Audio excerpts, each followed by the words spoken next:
We have the Arborfield Relief Road. We have a number of other relief roads, a number of distributor roads. We have railway bridges over both the Guildford and Waterloo line, footbridges, highway infrastructure, flood alleviation schemes, full replacement programs for streetlights, bridge strengthening, embankments, and more for more effective crash barriers. And finally, a large dollop of hard-working taxpayers' money at some point after 2020 for future road building.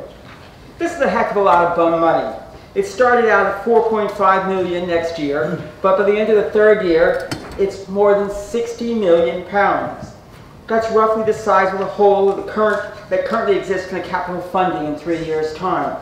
Perhaps you've been consulting former Greek finance ministers on spending and borrowing or something like this rather than English coalition government ministers.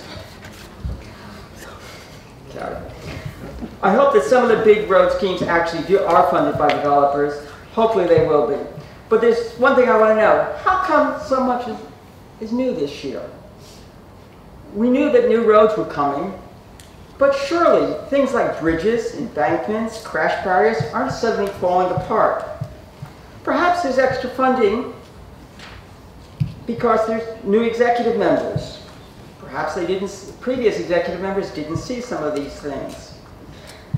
Maybe some more personnel changes in the executive could fix things like the flawed regeneration plans. Perhaps consulting Doctor Who might be better for regeneration because it doesn't seem like the present executive seems to have a clue how to do it. Thank you. Councillor Pauline Georges.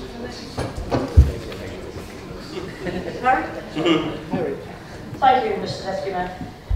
In the last year, resident services, whilst running many essential statutory functions such as electoral registration, registrars, environmental health and trading standards, have worked hard to reduce the cost of administration to the council taxpayer whilst investing in improving our customer services. We are particularly proud of our library service, despite rumours that were put around a few years ago that we were going to be closing them. Woking Borough Council operates 10 libraries and a home library service within the borough. Last year, this library's had over 466,000 physical visits and a further 44,000 online contacts, which is part of an increasing local trend in library usage against a national picture of declining usage. Just over 23,000 of our residents are currently active users of the service. To reduce costs to the local taxpayer, we have entered new joint services with neighbouring councils, for instance Bracknell shared reprographics, which saved around about 50,000, shared internal audit and investigations with Royal Borough of Windsor and Maidenhead, saving 20,000. We've updated our Microsoft Enterprise Agreement and renegotiated many of our IT services, saving 5% of the IT budget. We've implemented website advertising to provide additional income, targeted at £25,000 to £30,000 per annum. We've commenced small-scale provision of IT programme services to a district council in Hart, based in Fleet, realising about £4,000 in income, which is now growing.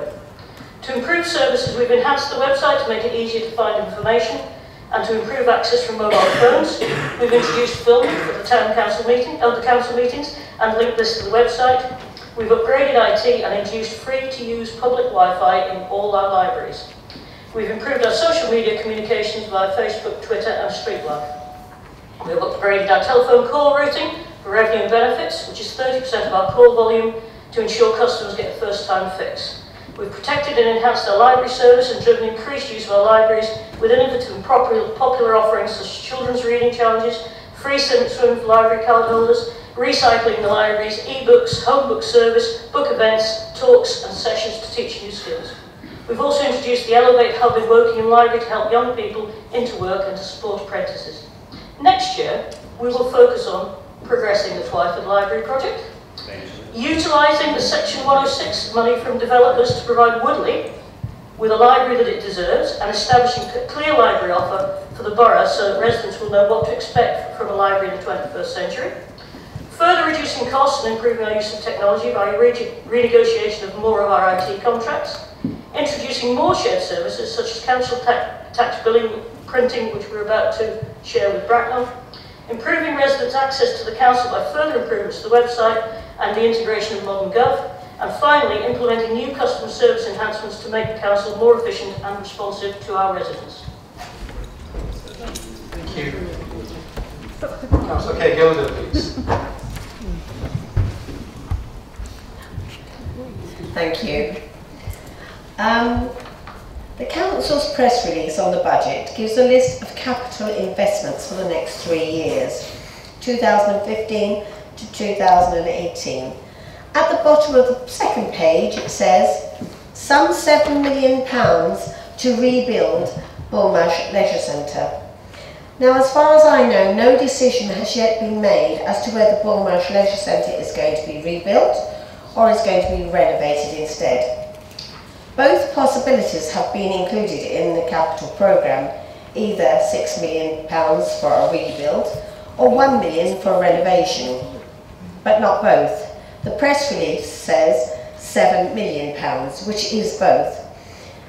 As no decision has been made as to whether it's a rebuild or renovation, why does the press release say Bullmarsh Leisure Centre is going to be rebuilt? There's more. The press release announces this money for Bullmarsh Leisure Centre as if it's a wonderful new scheme. But exactly the same thing was in last year's medium-term financial plan, rebuild or renovate, but not starting in 2017-18 as it is now, but in 2015 and 16, 2 years earlier. In other words, the press release not only has its facts wrong as to what has been agreed on Bullmarsh Leisure Centre, instead of announcing good news, it's actually announcing that the project has been delayed by 2 years. Is it any wonder that as a Woodley councillor I see red when this council can't even deliver £6 million for our leisure centre next year, but has started consulting on major new leisure facilities around Carnival Pool, and has casually added £40 million to the cost of regenerating Wokingham Town. Once again, Woodley comes second to Wokingham. Disgraceful. What about early? No, what about early? Yeah. Thank you. You're representing Woking Borough. Councillor John Kaiser. Thank you, Mayor. Can you turn your microphone off? Thank you. I'm missing something here. When I joined this council, we were collecting around about £6,000 a house as contribution from developers. I'm about to put a paper in front of the council later on where we would be collecting between £28,000 and £30,000 a house. That's 13,000 houses that we need to house people in Woking. Each one will contribute nearly £30,000. So, Prue, I do know where the money's coming from. So let me tell you what we're planning to do. I cover planning and highways, but today I'm going to talk about highways because it touches all of us, whether you ride, drive or walk. We are planning 5 major roads, including the Alderfield Relief Road, North Wokingham Distributor Road, South Wokingham, Winnersh Relief Road, I'm sure you'll be pleased about that, and also the Shinfield, which is already started. And more importantly, we're trying to fund these roads before we put the houses in. And I've seen some of Clive's literature and I'd like to thank him. Schools and roads first. Yes, that's my policy. We will be spending over £14 million on borough highway infrastructure repairs over the next 3 years. £12 million to replace the streetlights, £9 million for 4 additional footbridges. And you can poo-poo it and say, where's the money coming from? Why are you spending all this money now? But you cannot then accuse us of not changing things. We are changing things. There's £8 million being put to a new bridge, which will hopefully release most of the pressure that we've got in our town. £5 million investment for integrated public transport. Yes, sorry Anthony, that means buses as well. £4 million to raise roads where we have flooding problems, and we all know those roads and where they are. £3 million to extend 9 Mile Ride.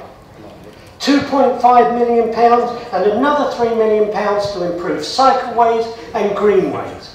And it's not all going to fall on the residents.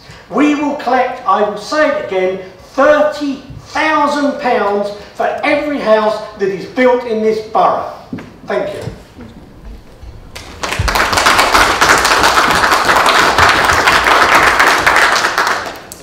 Councillor, thank you. Councillor Pollock, would you like to? Thank you, Mr. Deputy Mayor.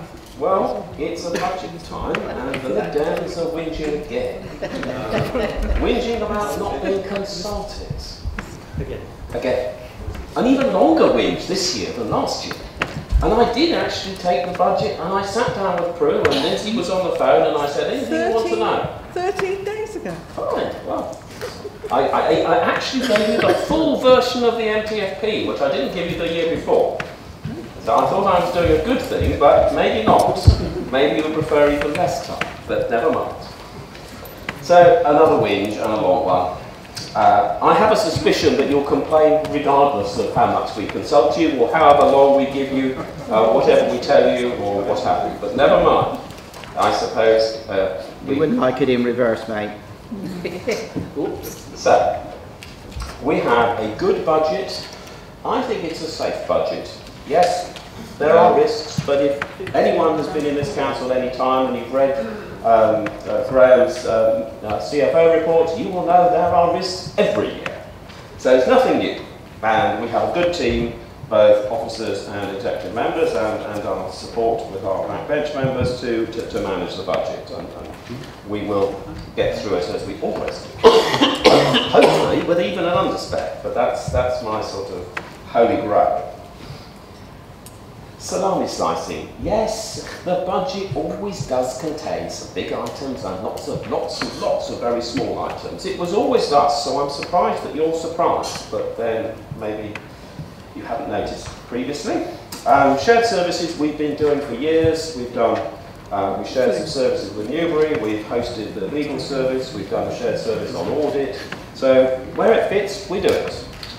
Radical change. Nice soundbite, bit dangerous at times. So yes, we are up for it where we can, and we did it with Optimus, as Julian said. Very, very radical. Absolutely leading edge at the time. And we have a contract at the moment to help a Labour local authority put a similar Optimus type of service out into a local authority trading company. So we're even sharing our skills and our experience and charging them for it, making a profit. I like that. Turning to capital, I was a bit surprised at the sort of all of the challenges as far as capital are concerned. I think, Prue, you've missed the income piece from selling the houses and the flats, etc. So I think, as far as I'm concerned, your numbers are complete tripe, but there we are, what's new. The other bit about the long capital programme, I just looked on page 40. The next year we've got a surplus of 20,000. The year after that was, yes, a 4 million deficit. However, 4 million on 78 million is 5%. 4 million on 78 and 95 million is 2.5%. Well, with inflation, reduced energy costs, who knows, it might, finance itself. The other piece is that we have to have projects that we know what we want to do in order to get funding. John talks about the roads that he's been. I put those in the local transport plan too, something like 5 years ago. And if I hadn't done it, there wouldn't be... Come on. It's really interesting. Thank you. Can you email me the rest? Yes, we'll have the rest by email. Oh, sorry. Councillor, thank you. Councillor Baker, can you respond and propose, please? Thank you. Thank you. Another entertaining night, as it always is, year after year after year. I was a little bit disappointed when Prue was quite dismissive about savings from Woodley Town Council. Individuals actually appreciate any savings, and therefore I was a little bit surprised at you doing that. Beth, well, if you want to dispute the Office of National Statistics, who actually say the wages are rising, that's fine. I know where I would put my money behind. Yours, but not in terms of where is this money going, if we go back 18 months ago, 2 years ago, no one would have predicted the amount of money we're getting from the Growing Places Fund, which is in the tens of millions of pounds. Nobody would have predicted the city deal. Nobody would have predicted the 18 million reduced loan we're getting for the school. Those are just three recent examples of where money does come from various other areas. A lot's been said about Woodley and Bullmarsh Leisure Centre, and okay, I'm actually quite pleased that you're now quibbling about, is it going to be refurbishment, is it going to be rebuild or whatever. That is a million miles away from your historic position that you and your colleagues in the Town Council, which was, over my dead body, will Bullmarsh Leisure Centre ever go back to the borough? So I'm glad you've moved towards our position. So finally, again, Tom, I'll just say things like rebuild of Addington School, rebuild of Wangel School, the new Charlton Primary School, which will release places in the Church of England School. Woodley has the largest bus subsidies in the borough. Major contribution to the War Memorial, major contribution to the regeneration of the north end of the town centre, and your favourite topic, contribution to the toilets. On that note, Mr. Deputy Mayor, I'd like to move that the four items, please. I'd like to inform members that separate votes will be taken in respect of each of the four reports, and in accordance with the regulations, a recorded vote will be taken on the new financial plan item. As Councillor Becky, you may have please. The vote will be taken. So, on item number 1, can we have a vote for? This is the housing revenue account budget. For? Against? No, you don't need to worry. So Yes, we're abstaining. Abstaining? Yes, we're abstaining. Thank you, carried. On number 2, item number, which is capital programme strategy. All those for? Against? Abstentions? it's not a strategy. Carried. So wish Item list. number 3, treasury management strategy. All those for? Against? Abstentions? Not everybody who didn't vote for. And the last one where we would have to have a call. Thank you, Mr. Deputy Mayor. Running through the recorded votes, so Councillor Ashwell. For? Thank you. Sorry, you woke him up, I think. Councillor Baker. For? Councillor Barr. Councillor Bowring. For. Councillor Bray. Against. Councillor Chopping. For? Councillor Cowan. For? Councillor Ferris. Against? Councillor Firmagent. For? Councillor Gilder. Against. Councillor Grandison. For? Councillor Haynes. Mike. For? Councillor Hayden Taylor. For. Councillor Halsall. For? Councillor Harriet Simons. For. Councillor Holton. For? Councillor Holdsworth. For? Councillor Jerome. Against. Councillor Jorgensen. Which one? N. Sorry. For? Councillor Jorgensen P. For. Councillor Kaiser. For. Councillor King. For. Councillor Noyes. For? Councillor McCann. Against. Councillor Mickey Sumner. For? Councillor Mile. For? Councillor Murphy. For? Councillor Munro. For? Councillor Patman. For? Councillor Pittock. For? Councillor Pollock. For? Councillor Richards. For? Councillor Ross. For? Councillor Rowland. Against. Councillor Shepherd-Dubay. Against. Councillor Singleton. For? Councillor Slight. For? Councillor Smith Chris. For? Councillor Smith Wayne. For? Councillor Soane. For? Councillor Swaddle, P. 4. Councillor Weeks. 4. Councillor Wyatt. Thank you. Carried. Thank you very much for that, ladies and gentlemen. Let me move on to item number 68, which is the housing strategy. I believe Councillor Kaiser is proposing this one. Am I right? Yes, thank you very much.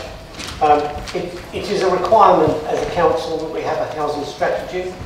This one will run from 2015 to 2018.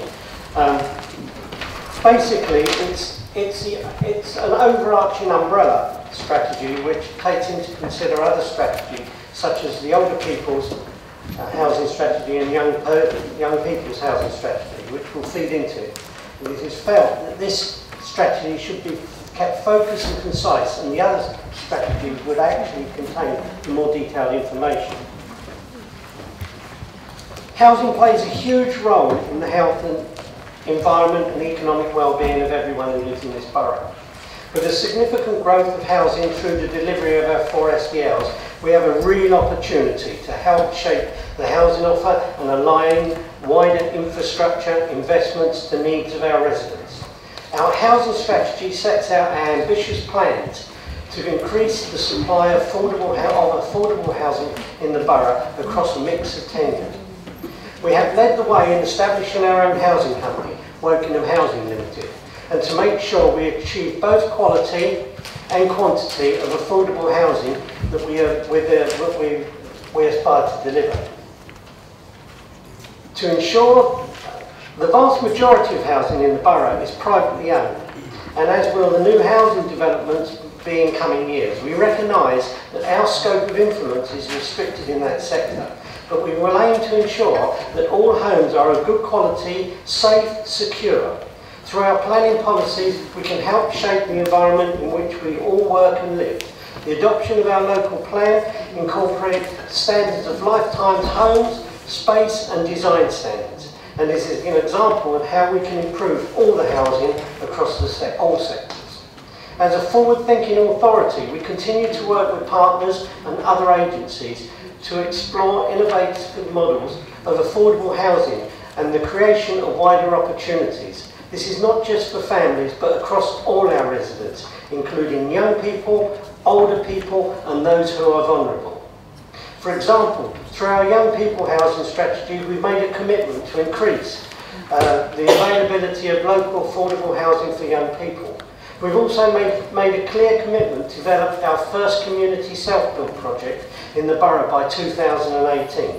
This will not only help as residents access the housing market, but will also develop their skills within construction and give them a real sense of pride and achievement.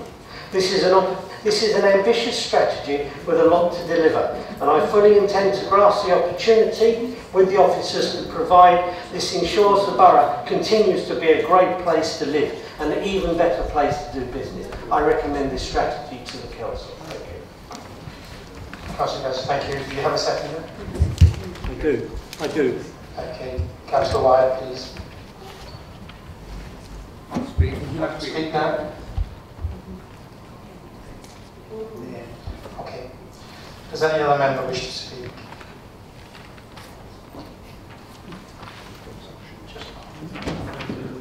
Councillor Cannon. Thank you. I'll probably surprise a couple of Conservative colleagues, but I support the strategy, or at least its intention. My concern with this strategy is it's too short term. You're relying on too many other people to deliver things that are essential for our residents and our communities. This council has a very poor track record in delivering strategy of this type. Over the last 25 years, I believe this council has failed in every single attempt to address the housing shortages within this borough. I wish you the best of luck. I certainly do. But your track record in the past, you have failed. I hope you succeed. I don't think you've got enough time for this strategy to be implemented and absorbed and filtered down through the appropriate people in order to buy that time. So I would like to see perhaps a more long-term detailed examination. And one of the other things I would like to bring to members' attention about why I have concerns about your strategy's deliverability. In Wokingham Town Centre's regeneration plan, you have specifically not included any of this type of housing. Now that's either through a lack of understanding the need, a lack of commitment, or perhaps a short-term memory loss. I don't know. But perhaps if you chucked a couple of more of houses in your town centre regeneration, you might find people are a little bit more receptive towards it and perhaps take you at face value and say, we are genuinely trying to attack and address this issue. It is a very big issue. I think we have a housing waiting list that goes over 15 years. It is astonishing, really. And I wish you the best of luck, but I will be keeping my eye to see how you progress with this. Thank you. Thank you. Councillor White, please. Thank you very much, Mr. Deputy Mayor. Yeah, Tom, I hope, thank you for your support on that, and I hope that over the course of the next 3 years over which this policy runs, you will see how well we are doing and how we work with our partners and how we will be able to rely upon them as we have been accustomed to do. But being in one of the top 10 places to live in Britain has got many advantages. We've got good schools, good health, high car ownership, low unemployment, and one of the highest levels of home ownership in the country. It also means that because of the demand, property prices are high. As readers of this strategy and of the Woking News yesterday will know, the average house price in the borough is £307,000, approaching twice the national average. To afford one of these, a household would have to find some £70,000 as a deposit and have an income of over £60,000 to get an 80% mortgage. We have to produce a policy for people who are disadvantaged by that sort of level of ownership cost. This is clearly out of the range of many Woking residents, many of whom have to resort to the rental market. Fortunately, the rental market here is a thriving one. The council housing strategy before you tonight for your approval has to work within these parameters and seeks to address the problem for those with particular social or welfare needs. You will have read how we are directing our policies and how within the next 3 years we aim to complete an additional 1,000 affordable homes through Woking Housing Limited, housing associations and developers. We will help young people get onto the housing ladder and develop schemes for extra care accommodation for the elderly.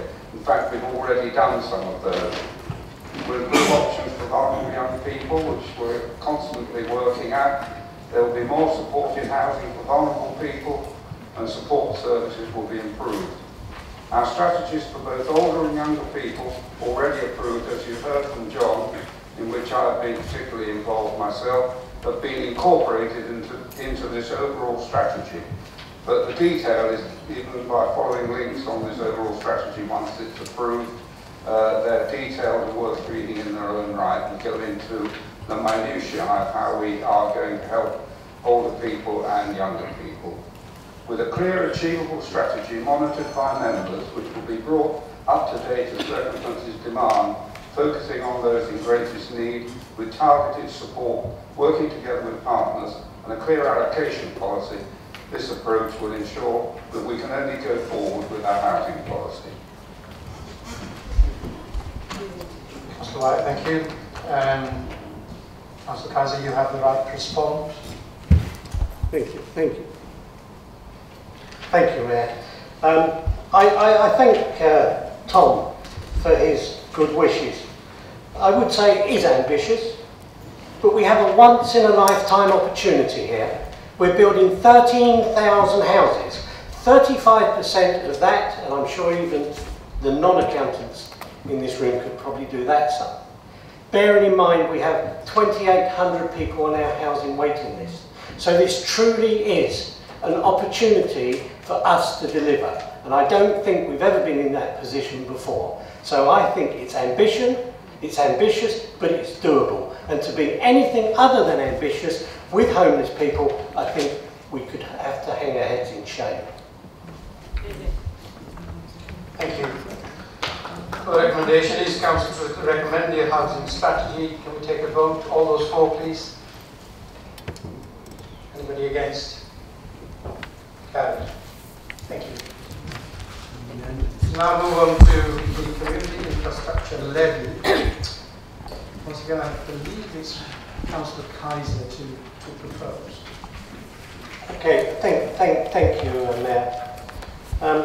Basically, I mean, a bit of background, the seal is a charge that will be collected on any new development, which will pay for infrastructure, which is in our capital programme. The charge will be generated on anything with 100 square metres or more floor space, where the development involves the creation of one or more dwellings. The levy in Wokingham covers schemes for residential development, sheltered housing, residential institution and extra care housing, all at different rates. There's a relief from the levy available for affordable housing, charitable development, self-build. A Section 1 agreement will still be used to deliver some of the infrastructure, but this will be largely restricted to delivering affordable housing provision. We had managed to implement one of the, or we would have managed to implement, if it's approved tonight, one of the highest seal charging rates out of any local authority outside London. And of course this was actually inspected and recommended by the inspector. So I'm bringing it to the council. The sort of rates, I guess, is between about £28,000 and £30,000 a house. So I would like to adopt this. Thank you. Councillor Pleasant, thank you. Do you have a second? I do. Councillor, okay, thank you. Does any member wish to speak, please? Councillor Crew-Bray, please. Thank you, Mr Deputy Mayor. I just really want to make a small observation. This SIL outcome was produced by a cross-party working group. We're very pleased to see that we have got one of the highest SIL rates in the country. However, I would just like to point out to John that a lot of the 13,000 houses that we're getting will actually be built most probably with 106 agreements rather than under SIL, but also that the 106 agreements and the SIL funding have already been factored into the funding for the capital programme, and you've still got a £63 million hole. However, it is on the whole good news still, and I hope that we will collect the money and build good things with it. Thank you. Councillor Shepherd, please. I would also like to say I support this. I was part of the cross-party working group, and I think that we've done a very good job in getting the second highest rate in the country, and I think it's something that we should be proud of, that we're doing things to make Woking a better place to live. But I would also like to suggest that we have more cross-party working groups to work on different issues for the borough. Thank you. Councillor, do you wish to respond? No, not really. I mean, say. Sorry, Councillor. Thank you. I'll keep it very brief so that we can move on to the business. I'm glad it seems like we're going to get good cross-party support on this, which is good. In terms of Rachel's cross-working group, we've got quite a few running. The model is in place. That will continue. Don't need to say anything. Now, Councillor Kaiser, would you like to say? I think our leader said it for me, actually. Thank you. We're going to move on to the vote. Can we adopt can we agree with the recommendation as set out in the agenda, please? Vote for. Anybody against? Thank you.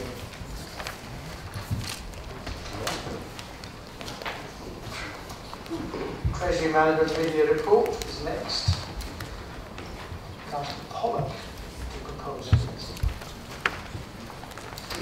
thank you.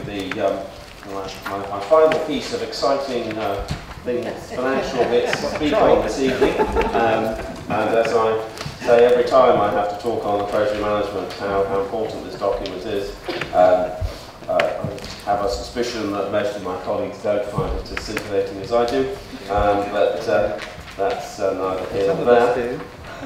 I would like just to draw your attention briefly to a few items. Item page 167, at the top of the page, it shows that we have made a return of 2.48% from our in-house investments, which I am very pleased with. I think you can see the note there that we've managed to lend some money to the HRA, and we've got a decent rate of interest on that. I've also noticed, I think if you see here, that we're actually repaying quite significant chunks of the HRA money that we had to pay the government to buy something that we already own. Yes. But, usually you have to be in Brussels to get something like that, but maybe our chaps in Westminster are learning a few tricks from over the water. The other aspect, again, this relates to the borrowing requirements. Our investment list is on page 172, and also on 174. As I say, it's super read. It shows that we are safe in our Treasury Management strategy and that we can fund the capital programme for the period under review. So thank you very much. Thank you. Do you have a second?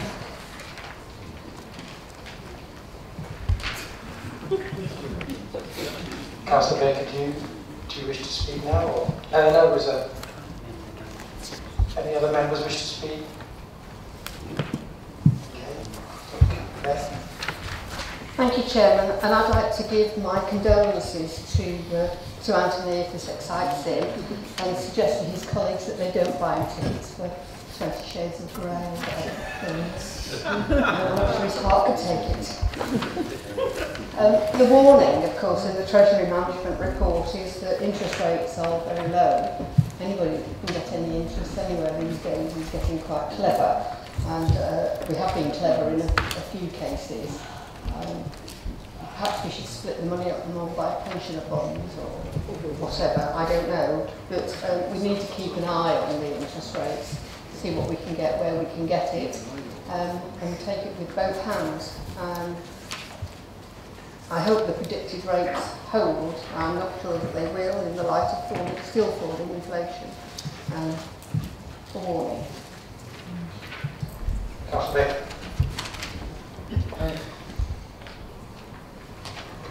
I don't need to add anything.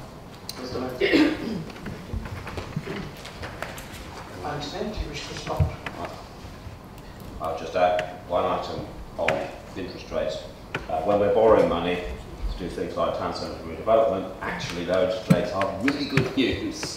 And given that we've got a capital programme, some of which we have to finance by borrowing, again, that's good news. A lot of that borrowing is forward funding from 106 agreements, so we get 106 based on when houses are built.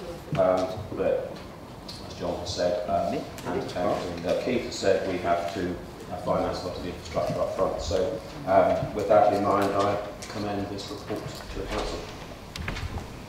Okay, can we take a vote for, please? Against? Abstentions? Everybody didn't vote no. Thank you, Karen. Change Constitution, I understand it's Councillor Swaddle, Paul Swaddle, please.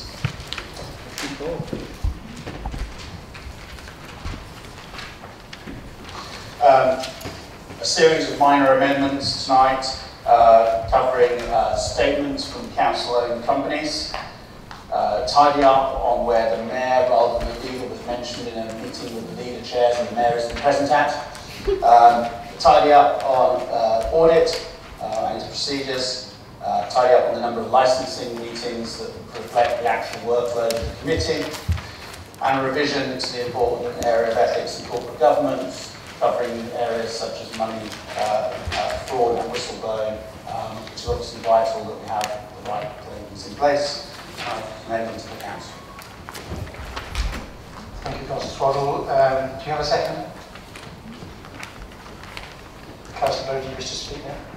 I suspect I'm going to be the only other person who ever wants to say anything on this. I don't suppose anybody else is likely to speak or ever will be likely to speak on these sort of items. Simply to say these are relatively minor things. We do particularly welcome on our side the fact that we're adding the ability to receive statements from the council-owned companies to meetings. And in case anybody's excited, as Paul referred to, the change to allow the chief executive or the leader to reject a question is not actually giving the leader any new powers, it's merely correcting the fact that it used to say mayor there, where it ought to have said leader because the mayor isn't present. So in all, this is a relatively straightforward set of amendments, and I commend them to everybody. Thank you, Councillor Gray. Can we move on to the vote then, directors? Sorry, I take it nobody else wishes to speak. Correct. Councillor Gray. Okay, we move on to the vote. Can we vote for the recommendation as set out in the agenda, please? For? Against? No abstentions? Okay, thank you. Carried. Timetable of meetings to be proposed by Councillor Paul Georgensen, I believe.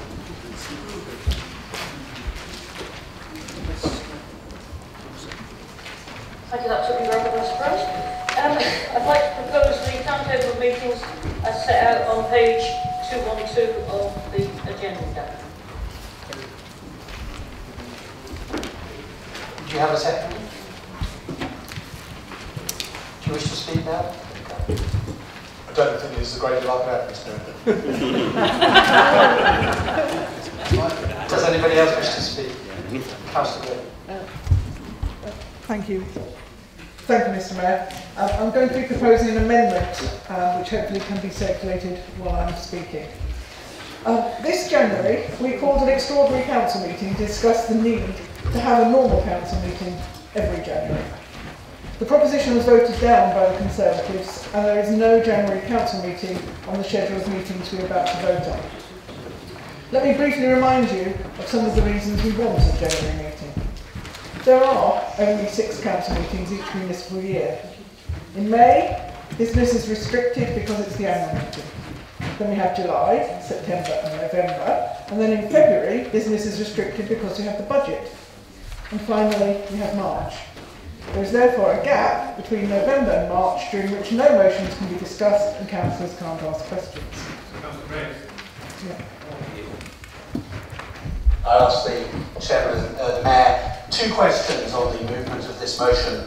One, if it was passed, would it be constitutional on the basis that there isn't anything in the Constitution to allow a meeting if it was inserted under this diary? And secondly, haven't we voted on this once in the last 6 months anyway? Yes. We are voting on the timetable of meetings. I'm proposing to amend the timetable of meetings that's in the agenda, so it's therefore a motion which I can amend.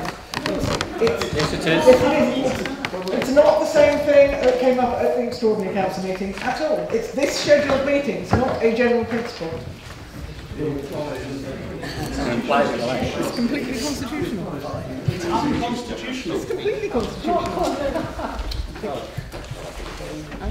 The Constitution sets out meetings, not the meeting agenda. The meeting agenda reflects the Constitution. Let's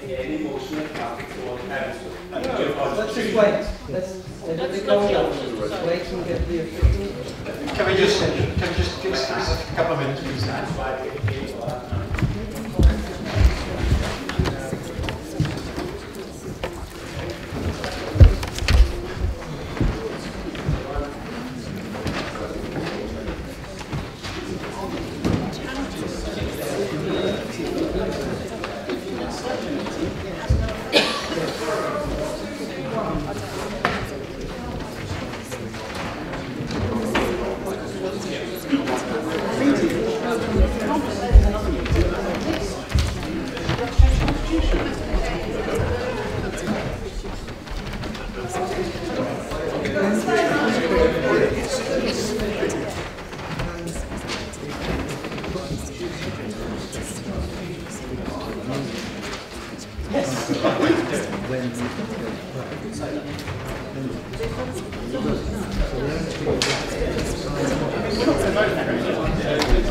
We're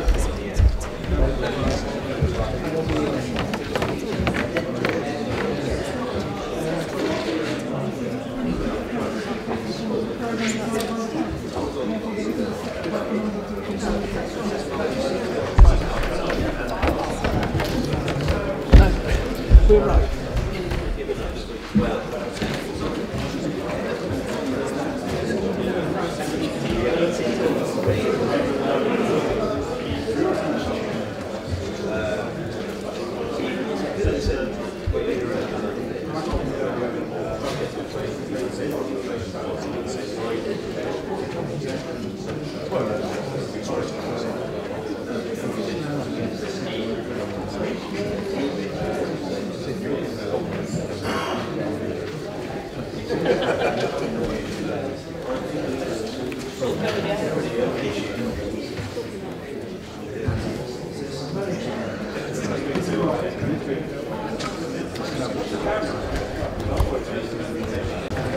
Members, thank you. I'll be on the endeavour to explain now why we think that this is an allowable amendment. Firstly, in relation to the 6-month rule, the difference between this and what was considered the extraordinary council meeting is that this is specific and more specific than was the case then.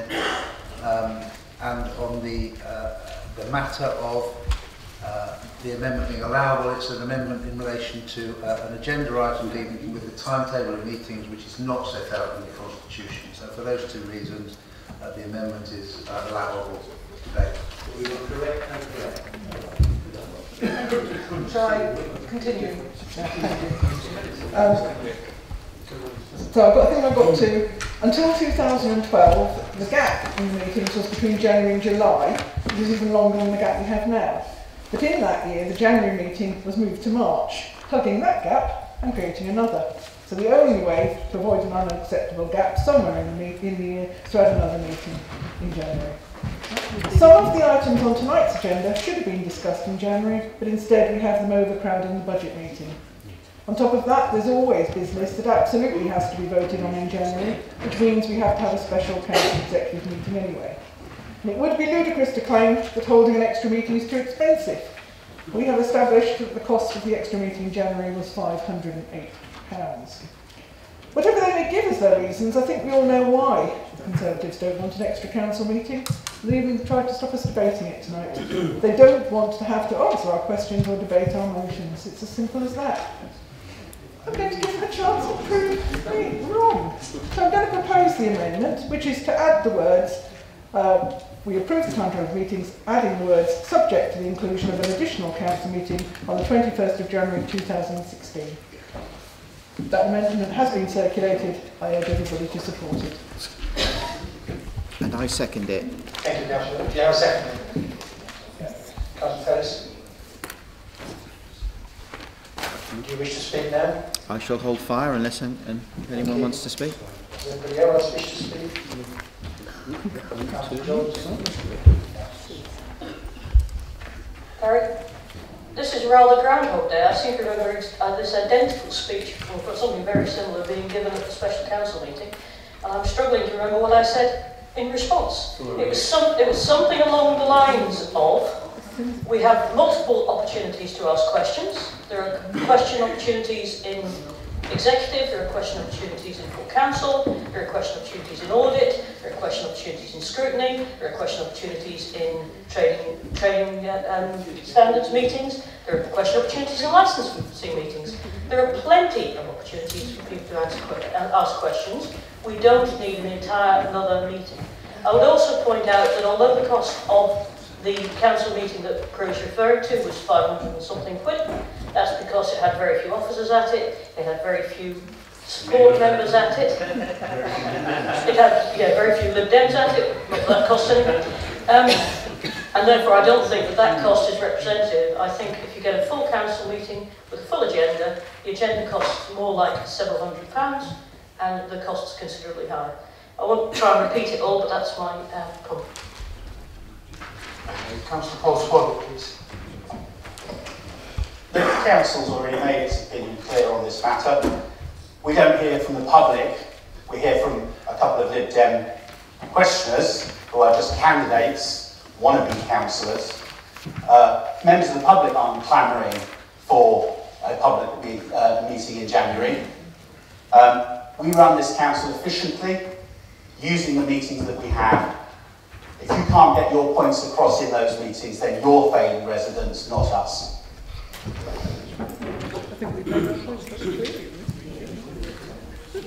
Councillor McCann. Well, that's reassuring from the constitutional expert who didn't know that this was actually a constitutionally correct question. But let's move from there.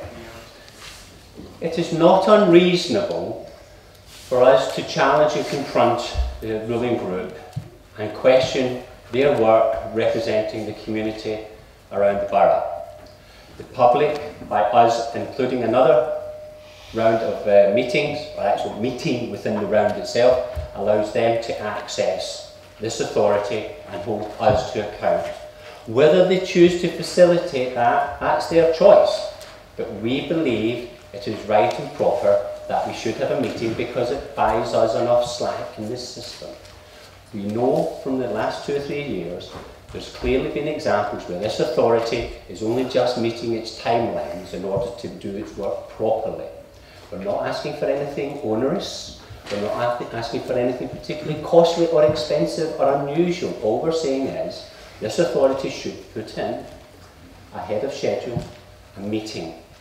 I believe 1 or 2 of the subjects raised at the last time we discussed this, I was criticised for daring to criticise the Angus Ross for shutting a golf club at such short notice, failing to allow the public the ability to respond and show their feelings in time. Well, that has proven to be actually the case. A lot of the public have then got into the public's consciousness and they're extremely annoyed at what happened in the process. And by not having that meeting, you upset that balance of decision makers and people who's actually paying the bills here. One of the other things I believed I was criticised for was the flood prevention report, about not being given enough time, enough access to scrutinise and ask questions. And then eventually, when it did get to an executive meeting, it was found to be a cauldron of leaks. That's the point of what we're asking. It is not unreasonable for us as the opposition to ask that we be given a reasonable amount of time and reasonable opportunity to hold this council to account and buy yourselves enough time and slack in the system to manage the work that you do. You're the ruling group. You make your decisions. You can vote us down.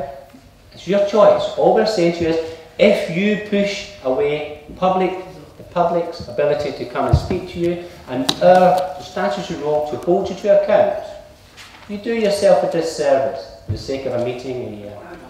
Thank you. Councillor Norman Jones, please. Tom, I think you failed to listen earlier on. There's something like 50 opportunities in this schedule of meetings for people to come and ask questions. It really isn't a matter of that. It's political gesturing. That's all you're at. There are plenty opportunities to hold everybody to account. For public questions, for member questions, it's not that anyone's hiding. Another meeting isn't necessary. It costs a lot of money and it isn't necessary at all.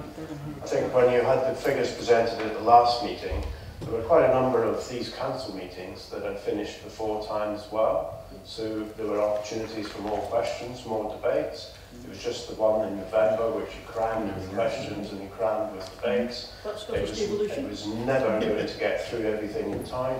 That was a one-off. If you plan your priorities and bring the important issues to these meetings, then we've got plenty of time to discuss them.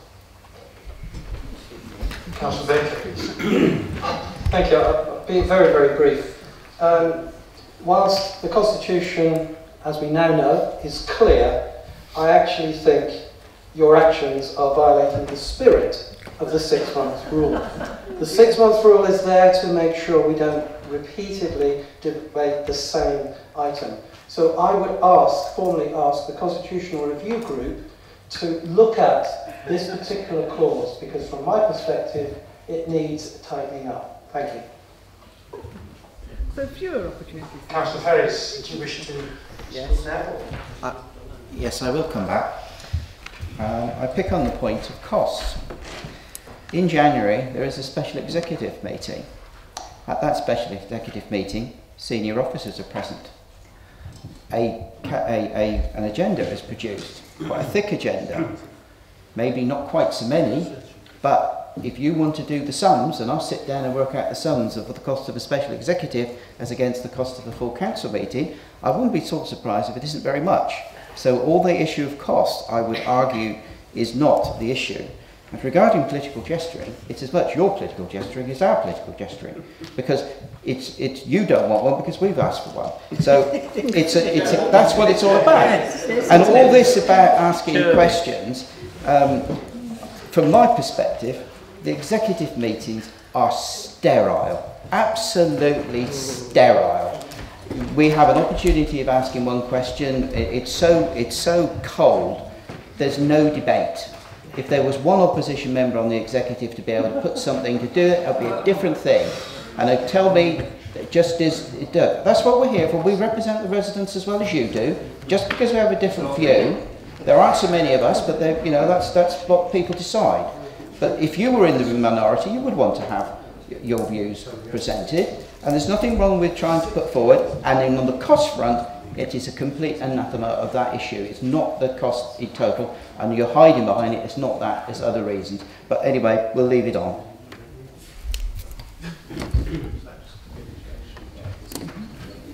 And now we'll go back to the original vote. You have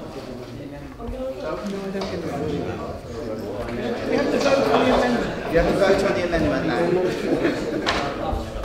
Okay, ladies and gentlemen, can we vote on the agenda now, please? All those for the amendment? All those against? Any abstentions? Carried. No. Thank you for announcing, Chairman, we won that vote. Can that be recorded in a minute? Well done. No problem, Chairman. So we go back to the substantive debate now. The second, Julian McGee-Summerall. Is it you who seconded? Do you wish to speak now? Yeah, I still don't have a great deal more time, to be honest.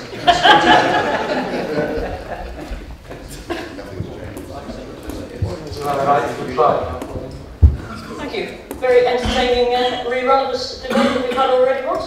I would just like, before we take a vote on this agenda, to advertise the fact that there's quite a lot of audit meetings here. And from my time on audit, and Philip has confirmed from his time on audit, I've never heard anybody from the opposition, or indeed the public, ask any questions at audit. It's a great opportunity. I think I did once.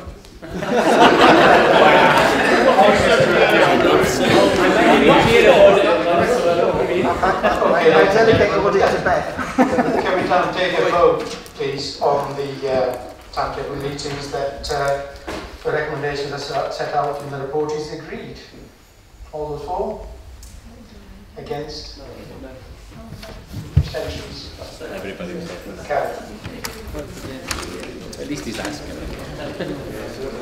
Come to the final item on the agenda now, ladies and gentlemen. Outcome of the Code of Conduct. We have a proposer, Councillor Pauline Hillier-Simmons.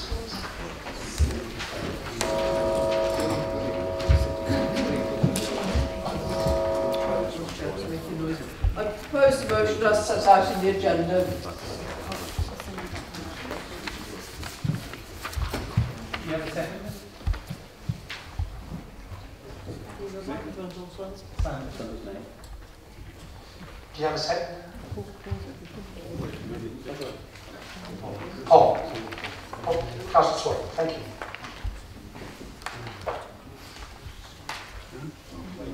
Do you wish to speak? Does any other members wish to speak? Councillor. Just briefly, Mr Deputy Mayor, a brief point about Code of Conduct complaints, but not about this complaint specifically. It will just take a few seconds. It's simply this. As the agenda says, when a complaint's upheld, a decision notice is published on the council website. However, There is absolutely nothing on the council website that enables you to find that decision notice. There's no links, there's no text, there's no search terms, and there's no pointers. The only place we have been able to see anything is in the minutes of the Standards Committee, and that's because we are in the fortunate position of knowing enough about how the council works to understand that that might be the right place to look.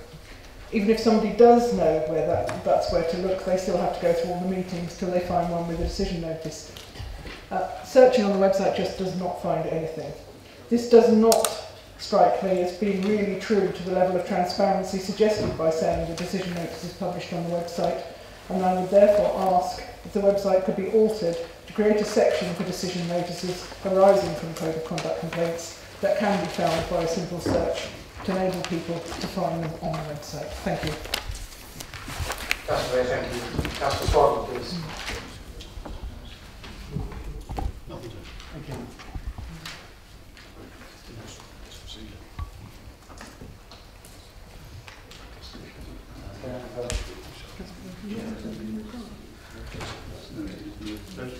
Nobody else wishes to speak on this subject? No. Okay, we'll take a vote. There's no vote required.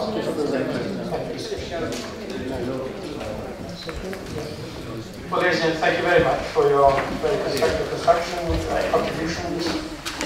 I say, Jenny.